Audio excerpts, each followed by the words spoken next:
Rasulullah bersabda, "Innad dunya mal'unatun, mal'unun ma fiha." Sesungguhnya dunia itu terlaknat, dan terlaknat pula apapun yang ada di dalamnya. Illa dzikrullah, kecuali orang yang mengingat Allah. Wa ma walahu, dan yang mampu menjadikan dunia sebagai sarana, bukan tujuan dalam hidupnya. Wa alimun, dan orang yang berilmu.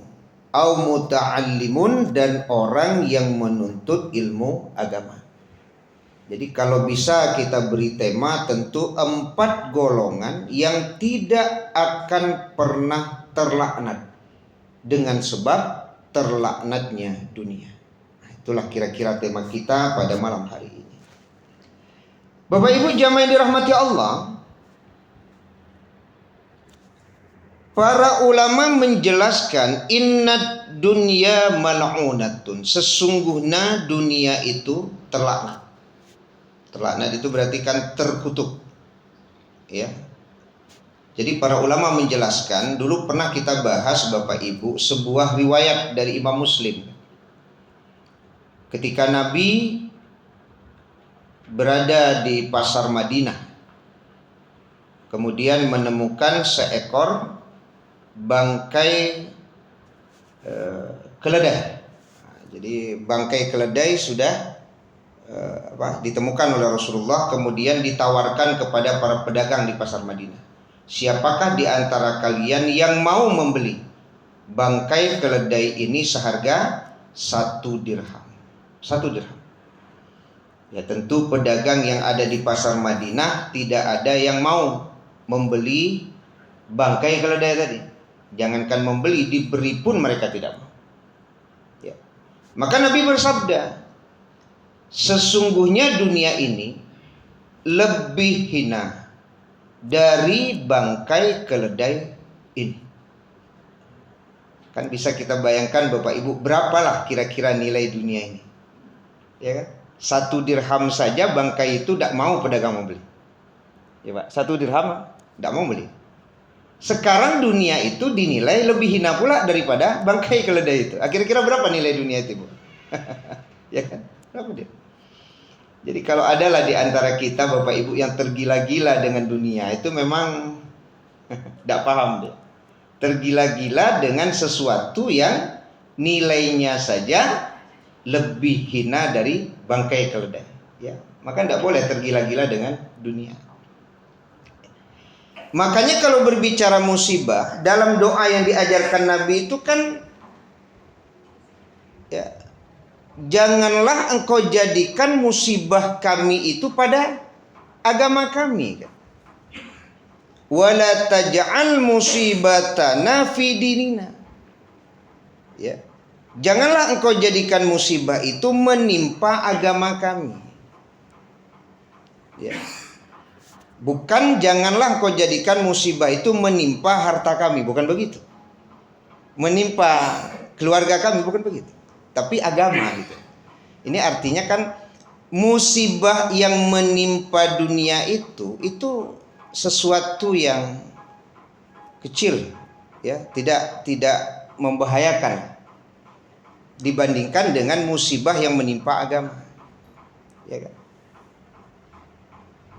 Kalau musibah yang menimpa dunia itu tidak ada orang yang tidak akan dapat musibah, Bu, pasti itu. Kan walanabluwannakum bisyai'im minal khauf wal ju' wa naqsim minal amwali wal anfusi wath thamar. Jadi bagaimana kita berlindung dari musibah yang menimpa dunia? Karena musibah yang menimpa dunia itu sebuah kepastian. Ya kan? Kalau ndak kurang harta, kurang diri. Kalau ndak kurang diri, kurang buah-buahan. Kalau ndak rasa takut, kalau ndak rasa lapar.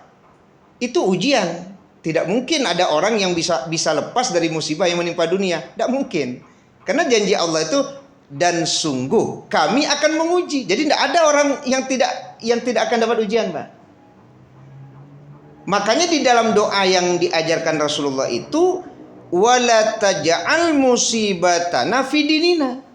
Nah, gitu. Jangan engkau jadikan musibah itu menimpa agama kami. Jadi musibah yang besar itu bukan musibah yang menimpa dunia, Bu, tapi musibah yang menimpa agama. Kalau kekurangan harta itu musibah yang menimpa dunia, kecil nilainya itu. Tapi kalau musibah yang menimpa agama, bukan kurang harta, kurangnya seseorang taat kepada Allah, itu musibah yang menimpa agama itu. Ya kan? Jadi ada kurang harta, itu musibah yang menimpa dunia. Ada kurang taat kepada Allah, itu musibah yang menimpa agama. Maka kurang taat kepada Allah itu lebih membahayakan daripada kurangnya harta seseorang. Kan gitu kira-kira Bapak Ibu. Makanya doanya bukan ya engkau jadikan musibah itu ya Allah, jangan engkau jadikan musibah itu menimpa agama kami. Artinya gini Bapak Ibu, mau seperti apa dunia ini, jangan sampai berpengaruh terhadap agama kita. Kira-kira begitu. Mau seberat apapun musibah dunia, jangan sampai ya menjadikan musibah juga bagi agama. Kira-kira begitu Bapak. Nah, jadi Bapak Ibu jamaah yang dirahmati Allah Subhanahu wa taala, ya, jadi makna mal'unatun di situ adalah terlaknat dengan sebab nilai dari dunia itu sendiri. Maka dia disebut dengan terlaknat atau terkutuk. Ya kan? Terlaknat atau terkutuk. Ya. Kemudian yang kedua, makna mal'unatun itu apa? Kenapa dia disebut terkutuk atau terlaknat? Karena memang sifat dunia itu Bapak Ibu melalaikan kita dari kehidupan yang lebih baik daripada kehidupan dunia ini, yaitu akhirat. Jadi kalau ada orang yang terlalaikan dari kehidupan akhiratnya gara-gara dunia, maka dia disebut terlaknat ya. Terlaknat itu. Kalau ada orang yang gara-gara dunia terlalaikan dari ingat kepada Allah, maka dia disebut terlaknat. Dia disebut terkutuk. Karena dia hina mengikuti sifat daripada dunia itu. Itu makanya disebut dengan terlaknat atau terkutuk, karena memang sifat dari dunia tersebut. Nah, makanya mudah-mudahan di sini dijelaskan oleh Nabi 4 golongan yang tidak akan terlaknat dengan terlaknatnya dunia. Siapakah orang itu? Mudah-mudahan kita termasuk dalam golongan yang 4 itu. Yang pertama yang tidak akan terlaknat dengan terlaknatnya dunia itu adalah illa zikrullah. Orang yang mengingat Allah itu tidak akan pernah terlaknat dalam hidupnya. Baik dalam keadaan mendapatkan nikmat ataupun mendapatkan musibah. Makanya dulu pernah saya sampaikan kepada Bapak Ibu, orang mukmin itu kan hidupnya menakjubkan. Karena mampu menempatkan hidupnya itu antara syukur dan sabar. Dapat nikmat, bersyukur, itu baik bagi dia. Dapat musibah, bersabar, itu baik bagi dia. Nah, jadi orang mukmin itu mampu menempatkan hidupnya antara syukur dan sabar, Pak. Saya tertarik Bapak Ibu dengan kisah seorang wanita sufi yang waktu berjalan di sebuah perjalanan, kakinya itu tersandung dengan sebuah batu. Kemudian luka, dan lukanya itu besar. Ya. Tapi orang melihat wanita sufi itu bukannya menangis, bukannya meringis, Pak. Bukannya cemberut, tapi tersenyum dia, Pak. Sudah lalu luka gadang, darah banyak, senyum loh nya. Padahal itu kan musibah. Ya kan? Ketika ditanya kepada wanita sufi tersebut, kenapa engkau tersenyum? Apa jawabnya? Bukan musibahnya itu yang dianggapnya artinya dia melihat bahwa pahala yang menyelimuti hatiku itu lebih besar daripada luka yang mengenai kakiku. Jadi bukan mengecilkan musibah itu, enggak. Karena kan lukanya besar ini. Tapi kok bisa tersenyum itu kan? Kok bisa tersenyum ini padahal lukanya kadang. Nah, karena jawabannya tadi Pak. Pahala yang menyelimuti hatiku itu lebih besar daripada luka yang mengenai kakiku. Maka dia bisa tersenyum. Bisa tersenyum Pak. Makanya saya kalau bertemu dengan kita kan baru saja banyak dapat musibah nih Pak di mana-mana. Jadi bertemu dengan seseorang di komplek itu Bapak Ibu yang rumahnya itu sudah terbawa banjir bandang. Karena di komplek itu ada 4 rumah yang terbawa banjir bandang, 3 tidak layak pakai. Sungai itu sudah semakin dekat dengan komplek ya. Sudah semakin dekat. Ada rumah yang baru buka pintu sudah sungai saja di depannya. Ya kan? Nah, jadi ketika saya ketemu dengan Uda tersebut yang memang rumahnya sudah terbawa banjir bandang lah gitu. Apa jawabannya? dan menjawabnya itu tersenyum gitu. Ustaz, semoga dengan rumah ambunan anyui ke sana, hisab saya nanti di akhirat semakin ringan. Nah, itu jawabnya. Kan kalau kita ambil contoh wanita sufi tadi, itu kan lukanya besar. Tapi dia memahami bahwa ada pahala yang lebih besar dari luka itu. Maka dia bisa tersenyum. Dia bisa tersenyum Pak. Kalau di paturuan luka di kaki Bapak Ibu tidak akan tersenyum gitu tuh. Menangi. Tapi yang terbayang oleh dia apa? Pahala yang menyelimuti hatiku lebih besar daripada luka yang mengenai kakiku. Boleh jadi beliau tadi Pak membayangkan bahwa dengan hancurnya rumah terbawa banjir bandang, hisabnya nanti di akhirat akan diringankan Allah yang lebih utama daripada rumahnya yang hancur itu Pak. Kan bahasanya akhirat kan Pak. Rumah nan hancur kok kan dunia kok. Ya kan bisa beko dibangun balik. Tapi hisab yang diringankan Allah di akhirat itu tidak main-main. Itu nikmat itu bagi orang beriman. Maka dia bisa tersenyum Pak. Ya. Ya disitulah kita bisa melihat ada orang-orang yang tingkat kesabarannya itu sepertinya jauh di atas kita Pak.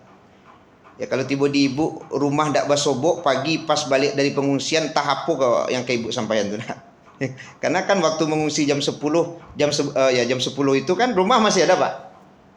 Pas berbalik jam sampai jam 4 itu kan air mulai sudah surut lagi ya. Kalau saya dievakuasi itu jam 2:30 dari atas lemari itu berempat sama anak kan.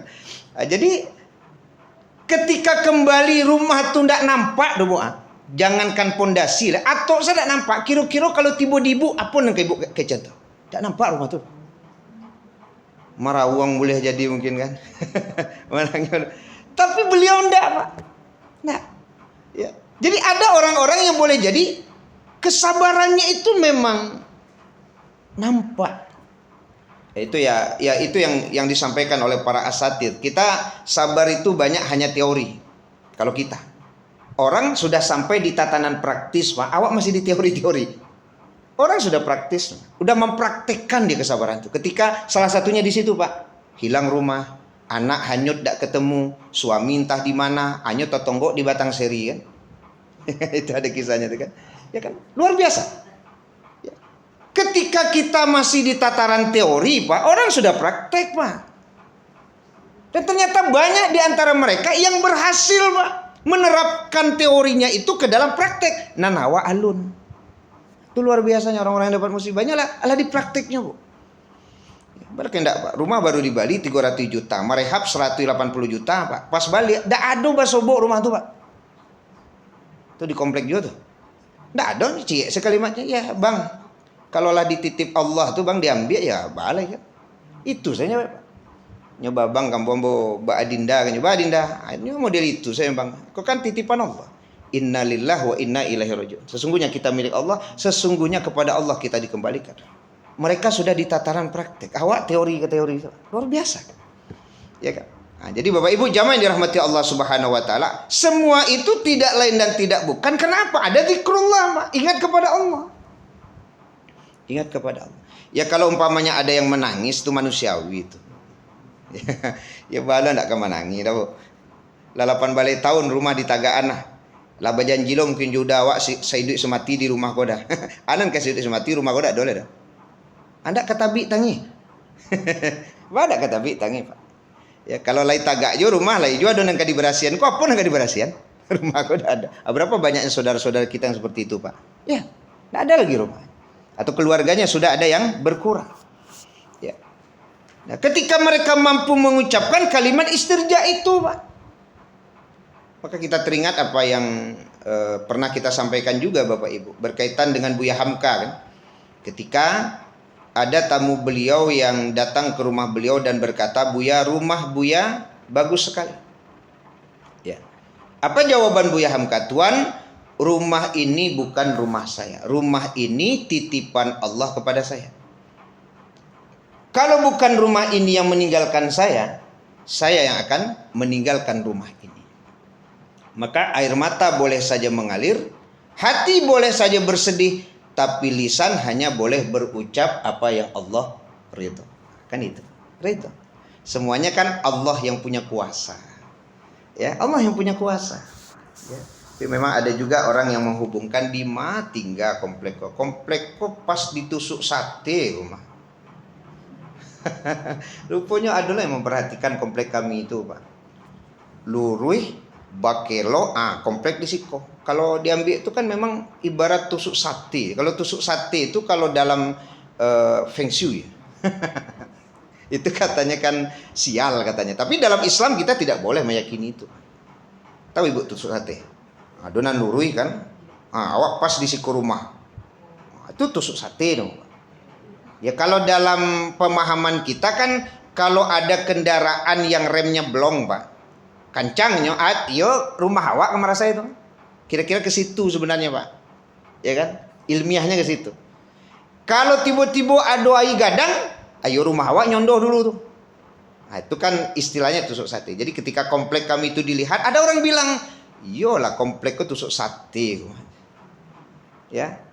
Artinya jangan kemudian dipahami bahasa sial itu gara-gara tusuk. Tapi kenapa memang membahayakan? Karena memang berada di tempat air itu, Pak. Kalau deras tuh melonciknya langsung ke komplek gitu kan. Data aja Pak kilo dia, Pak. Meloncat komplek. Kan kira-kira begitu.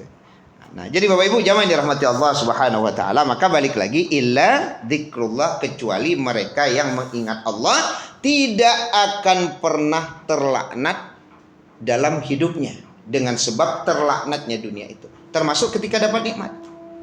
Ini kan kaitannya ketika dapat nikmat ataupun mendapatkan musibah, ya, maka dia senantiasa ingat kepada Allah. Ya, senantiasa dia ingat kepada Allah. Maka orang-orang tersebut tidak akan pernah terlaknat dengan terlaknatnya dunia. Ya, nah, itu poin yang pertama. Kemudian yang kedua, wama walahu. Orang yang tidak akan terlaknat dengan terlaknatnya dunia itu adalah orang-orang yang mampu menjadikan dunia itu sebagai sarana, bukan tujuan.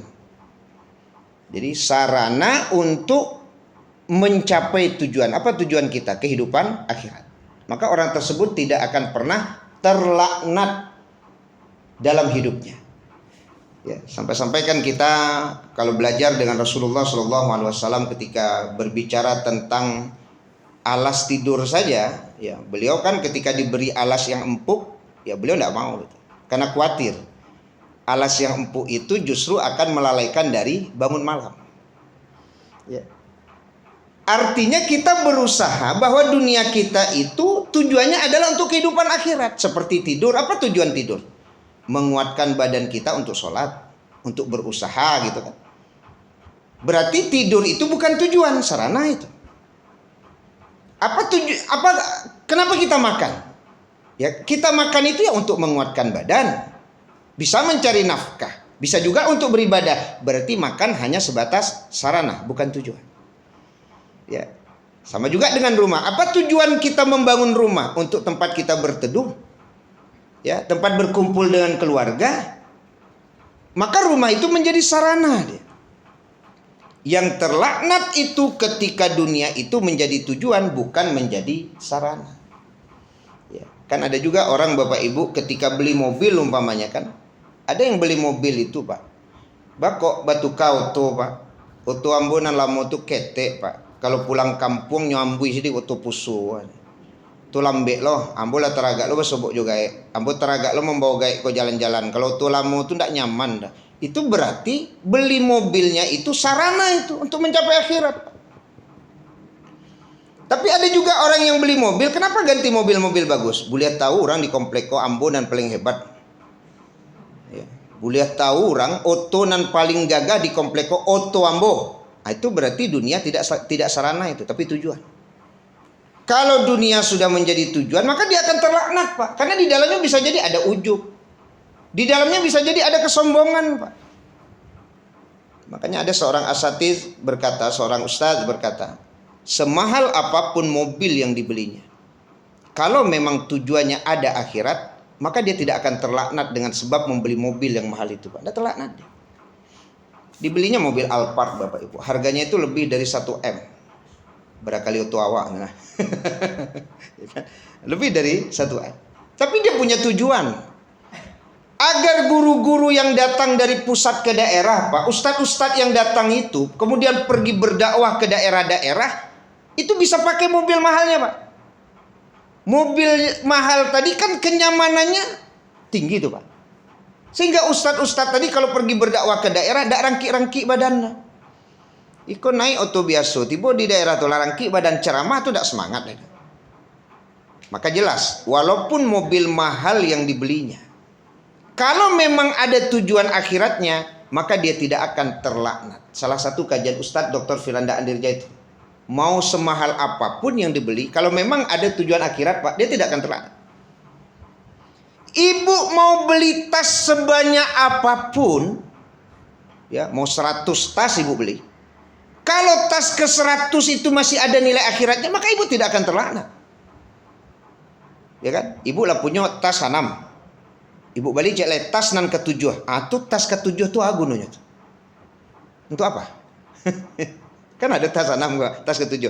Kalau tas ke-7 dibeli dalam rangka supaya lebih hebat dibandingkan teman-teman sosialita yang lain, wah. Ya kan? Agar kita tampil memang lebih hebat, maka itu jadi terlaknat deh. Itu jadi terlaknat. Kalau memang tujuannya itu adalah untuk dunia. Tapi kalau memang dunia hanya sebagai sarana, maka sekali lagi, mau semahal apapun yang kita beli, mau sebanyak apapun yang kita beli, kalau dunia itu hanya sebatas sarana, maka dia tidak akan pernah terlaknat dengan terlaknatnya dunia itu sebagai sarana. Makanya kalau kita belajar dari Rasulullah, Bapak Ibu, memang sarana, Pak. Rumah beliau tidak besar, ya. Bahkan yang pernah kita jelaskan, yang dijelaskan Ustadz Adi Hidayat kan begitu. Rumah Nabi itu memang RS-nya banyak, Pak. Rumah kalau tibu dewak ini kan rumah sangat sempit, semennya sedikit sekali, selonjor saja susah. Memang itu rumah Nabi, Pak. Itu rumah Nabi. Karena memang dunia ini kan sarana. Sarana, Pak. Ya. Nah, kalau kita khawatir ya bukan sarana, tujuan. Sehingga banyak melalaikan kita dari kehidupan dunia. Ya kalau sarana kan memang seperti itu. Bisa bata dua, ibadah tetap bisa terjaga dengan baik, berkumpul dengan keluarga tetap bisa terbangun. Maka itu jadi sarana untuk mencapai tujuan, yaitu kehidupan akhirat. Ya. Nah, jadi wa ma walahu, orang-orang yang tidak akan pernah terlaknat dengan terlaknatnya dunia adalah ketika dunia itu menjadi sarana untuk kehidupan akhiratnya. Ya kan? Makanya kemarin ketika diskusi tentang rumah tadi itu memang tersebut juga oleh beliau kan. Hanya rumah Ustadz banyak loh, ndak batu masuk ke dalam. Tapi enggak, ya artinya ya boleh lah Pak. Bukan apa artinya kita tidak berbaik sangka itu bukan merasa aman dari murka Allah, bukan begitu. Sebenarnya ketika berkata bahwa dengan hancurnya rumah saya ini, hisab saya nanti lebih ringan di akhirat, itu adalah wujud baik sangka kita kepada Allah. Wujud baik sangka. Tapi tidak merasa aman dari murka Allah. Ya kalaupun ada dikaitkan nanti bako rumahnya nyui, inyo serta wambo tua kerajo itu tuh patui rumahnya nyui. Ya kan itu ya. Kan banyak yang arahnya ke situ. Tapi ketika ada seseorang berkata bahwasanya ketika rumahnya itu hanyut, semoga Allah meringankan hisab saya nanti di akhirat. Itu wujud dari baik sangka, tapi tidak dimaknai merasa aman dari murka Allah. Karena begini, Bu. Ketika seseorang mendapatkan musibah, kalau dia berbaik sangka kepada Allah, maka dia yakin Allah akan mengampuni dosanya. Nah, itu baik sangka itu. Bukan dia tidak ingat dosanya kok. Nyetakana tuh, Bu. Kalau rumah kau ada pitinan ndak batu. Tapi buah baik sangkanya kepada Allah adalah bahwa Allah itu mengampuni dosanya. Itu yang baik sangka itu. Tapi tidak merasa aman dari murka Allah. Apa buktinya dia tidak merasa aman dari murka Allah? Ketika dia mendapatkan musibah, buah dari baik sangkanya, dia makin dekat kepada Allah, Pak. Makanya dia bilang sama istrinya, besok awak bangun rumah, batu-batu pitih itu jangan dari yang haram lah. Taniayo awak. Itu buah dari baik sangka dia itu, Pak. Bisa ibu pahami ya? Jadi dia tidak merasa aman dari murka Allah, tapi karena ada baik sangka kepada Allah, baik sangka itulah yang membuat dia dekat kepada Allah. Karena logikanya begini, Bapak Ibu. Kalau umpamanya ada seseorang bekerja pada seseorang, lalu murka juragannya itu kayaknya, Pak. Ya. Kemudian dia lari, Pak. Tidak mau lagi bekerja dengan juragan itu, berarti itu disebut berburuk sangka itu. Kalau tidak berburuk sangka, malu kemungkinan lari dari juragannya, Pak. Ya lah, mau kerajo juragan kan. Murka juragan tadi nyuwai lari. Itu berarti buruk sangka. Tapi ketika juragannya murka sama dia karena kesalahan dia, Pak, tetap dia bisa taat kepada juragannya. Berarti di situ ada baik sangka. Sama juga dengan Allah, kata ulama. Ketika seseorang mendapatkan musibah, makin dekat dia kepada Allah, maka itu buah dari berbaik sangka. Jadi berbaik sangka itu sekali lagi bukan merasa aman dari murka Allah, Pak. Sehingga bahasa yang tadi itu kan, yang bahasa tadi itu keluar. Ya, disampaikan kepada istrinya bahwa besok awak membangun rumah, hati-hati oleh. Tidak dipakai piti-piti nandak batu aja. Tani ayo awak kalau menggunakan piti nandak batu untuk membangun rumah. Berarti kan ada bahasa baik sangka, tapi tidak merasa aman dari murka Allah. Nah, kira-kira begitu, Bapak Ibu. Ya. Nah, jadi jamaah dirahmati Allah Subhanahu wa taala, illa dzikrullah wa ma walahu, bahwa golongan yang kedua yang tidak akan pernah terlaknat dengan terlaknatnya dunia adalah mereka yang mampu menjadikan dunia itu sarana. Jadi kalau sarana itu berarti dunia itu sampai di tangan cuman, Bu, tidak sampai di hati. Ya, sampai di tangan. Karena dia paham itu sarana saja, Pak.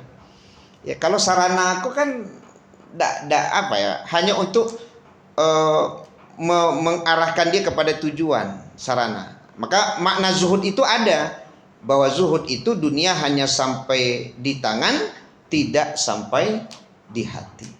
Ya kan? Makanya sekali lagi Bapak Ibu jamaah dirahmati Allah Subhanahu wa taala, kita tertarik juga bahwa ada para salafus soleh, Bapak Ibu, kalau tidak mendapatkan musibah dia indak sakit-sakit, idui aman-aman saja. Kalau awak itu yang keteraga dewa, Bu. Kalau awak kok dapet you jangan sakit-sakit. Kok dapet idui kok aman-aman. Ya, tidak ada gangguan, ya kan?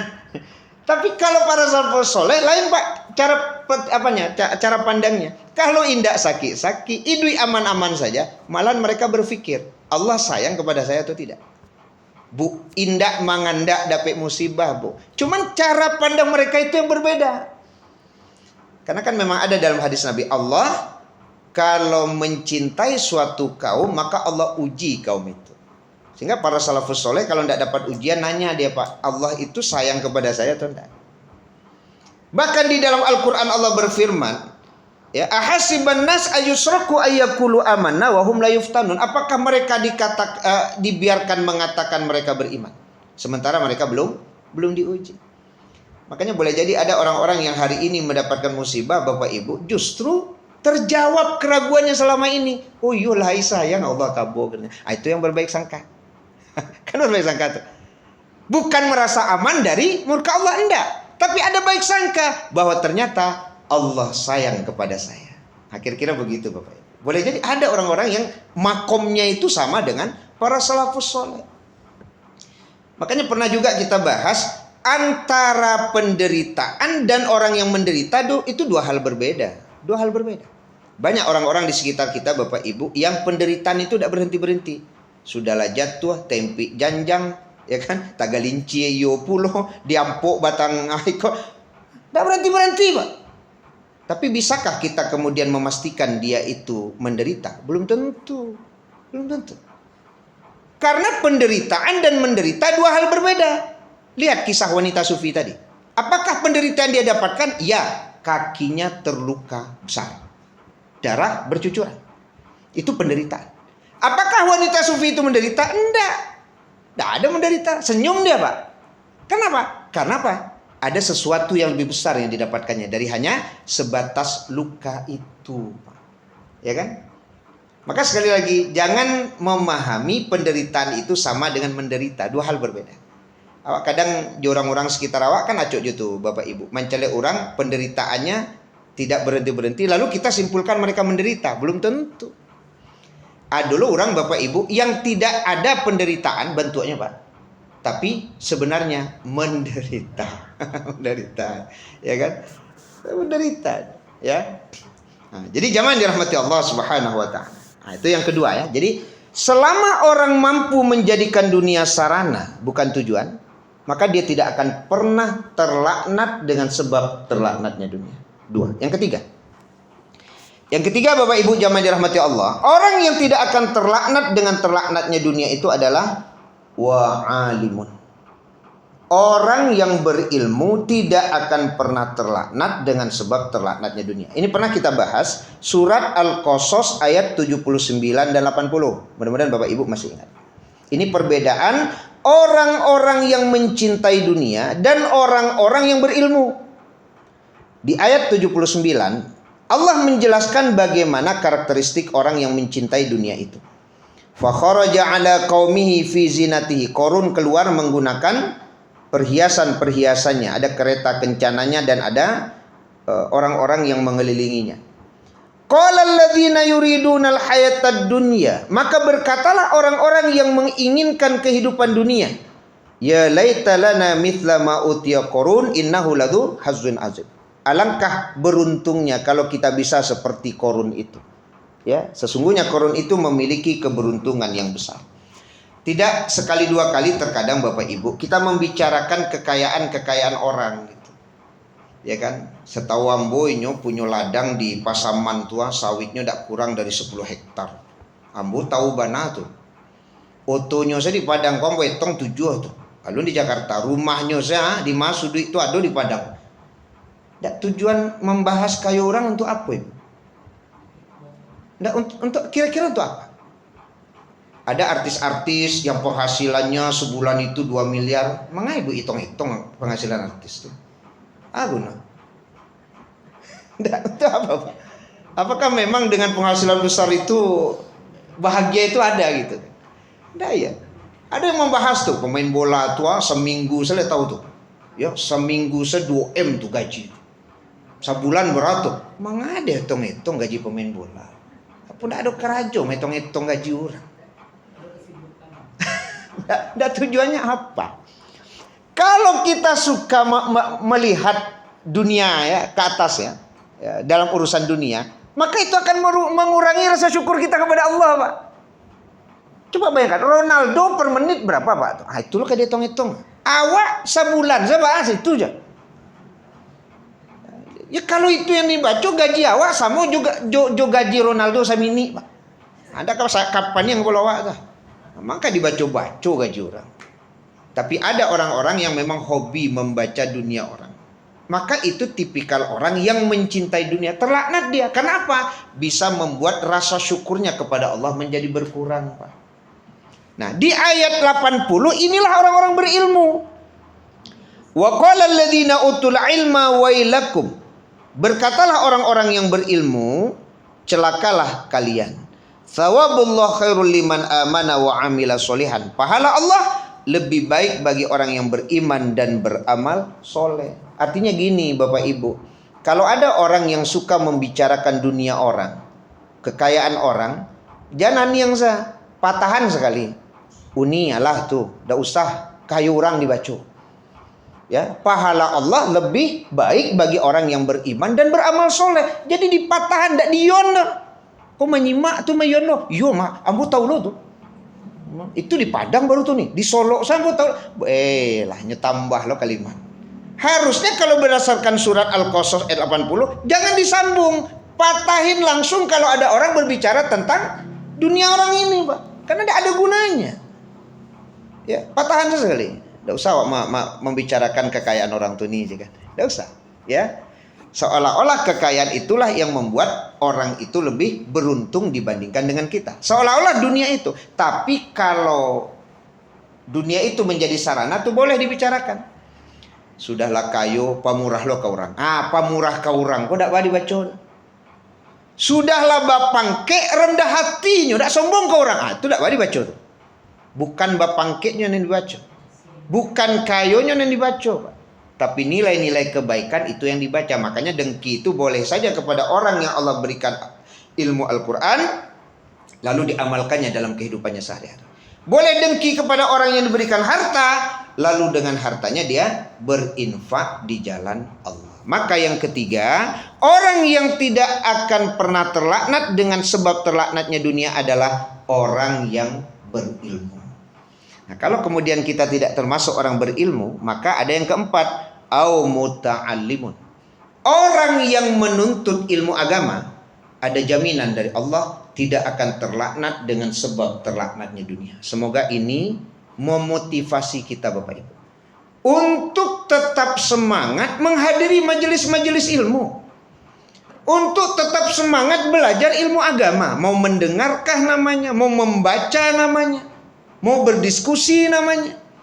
Dan itu disebut dengan muta'allimun. Ada jaminan. Muta'allimun, orang yang menuntut ilmu agama, tidak akan pernah terlaknat dengan sebab terlaknatnya dunia. Berarti kan ada 4. Ya, jadi orang yang tidak terlaknat dengan sebab terlaknatnya dunia, yang pertama adalah orang yang ingat kepada Allah, orang yang mampu menjadikan dunia sebagai sarana untuk kehidupan akhiratnya. Yang ketiga adalah orang yang berilmu, dan yang keempat adalah orang yang menuntut ilmu. 2 orang yang saya kisahkan kepada Bapak Ibu tadi, itu orang-orang yang rajin menuntut ilmu. Yang satu yang mengatakan rumahnya hancur itu sekali seminggu ada kajian kelompoknya. Yang sering mengajak saya gitu kan, Ustadz hadir ya, ini undangan ada pengajian Ustadz. Itu tuh Pak, yang mengecek semoga hisab saya nanti Allah ringankan di akhirat, tuh rajin sekali mengajak untuk pertemuan-pertemuan mingguan. Yang satu lagi yang rumahnya hancur yang hampir 500 juta itu Pak, itu rajin sekali taklim itu di Masjid Al-Hakim, itu rajin Pak. Ya, guru-gurunya adalah guru-guru yang memang bahkan dari pusat ke sini tuh rajin sekali. Bang, ada kajian di Masjid Raya. Ya, Ustadz itu yang datang sekarang. Orang-orang yang taklim. Ya, semoga ada jaminan ya, dari Allah ya. Jaminan tadi itu kita dapatkan juga. Agar kita tidak terlaknat dengan sebab terlaknatnya dunia ini. Dengan cara apa? Muta'allim. Tidak pernah berhenti untuk menuntut ilmu. Itu saja Bapak Ibu kajian kita malam hari ini. Kalau ada diskusi dan tanya jawab silakan. Berapa menit lagi Ustaz? 2 ya, 2 menit. Ada silakan Bapak Ibu kalau ada yang ingin didiskusikan. Pas. Ya. Kalau tidak ada, kita cukupkan pertemuan kita pada malam hari ini. Sengaja memang kita hubungkan dengan musibah, karena memang musibah yang hari ini ya sepertinya merata ya. Dan semoga kembali berbaik sangka kepada Allah, tidak membuat kita merasa aman dari murka Allah. Iya Ibu. Yang membicarakan kekayaan orang itu. Oh iya. Lalu kita kalau kita bantah berarti orang itu marah orang. Tapi kalau kita diam aja, apakah kita juga terlaknat? Baik Ibu. Semoga dengan diam itu wujud dari ketidaksukaan terhadap yang dibicarakan. Sama umpamanya udah Bu. Kalau ada orang bergunjing, ya, kita nggak suka. Pilihannya kan kalau nggak pergi mungkin diam. Kalau pergi nanti takut kawan kota singgung, ya kan? Awak kan menjago yo Pak. Nah ketika kita diam itu kan iman terendah. Ketika ada kemungkaran kan, ya kan biyadihi pertama dengan lisan, kedua, kemudian yang ketiga dengan hati kan. Ya dengan hati itu maksudnya yang mengingkari, yang tidak suka kita, maka kita tidak ikut. Sama dengan ketika orang membicarakan kekayaan orang, kita diam saja gitu. Dak lo suku apa yang tautan kayu orang. Ya, kayu orang, oto orang yang baca, sadua orang yang baca, jo pelat-pelat oto orang yang baca, yo dah, Bu. Ya kan, mengah dibaca-baca. Nah, diamnya tadi semoga kita tidak terlaknat karena kita mengingkarinya, tidak suka. Tapi kalau bisa kita dengan lisan, maka ambil dengan lisan. Cukuplah tuh nih, ya kan, tidak usah mau bicarakan kayu orang. Ya, tapi memang lucu juga, kayu orang dibaca-baca tuh. Kok kayu orang dibaca? Alo sanangnya mau baca kayu orang. Nah, jadi artinya ketika kita diam, semoga kita mengambil iman terendah tadi. Mengingkari, tidak pula ikut-ikut membicarakan tentang kekayaan orang, ya udah sampai di situ saja. Kecuali memang ada nilai baiknya. Seperti tadi, yo itulah ndak luar biasa. Di samping kayu dermawan lo ke orang. Ah, itu tidak baik Bu Sabu itu. Karena kebaikan seseorang itu memujinya dengan cara apa? Menyebut-nyebut kebaikan. Tapi kalau kayu jangan dibaca-baca. Ya, mudah-mudahan kita tidak termasuk yang terlaknat dengan sebab terlaknatnya dunia itu. Demikian Bapak Ibu, semoga bermanfaat kajian kita pada malam hari ini. Subhanakallahumma bihamdika asyhadu an la ilaha illa anta astaghfiruka wa atubu ilaik. Wassalamualaikum warahmatullahi wabarakatuh. Waalaikumsalam.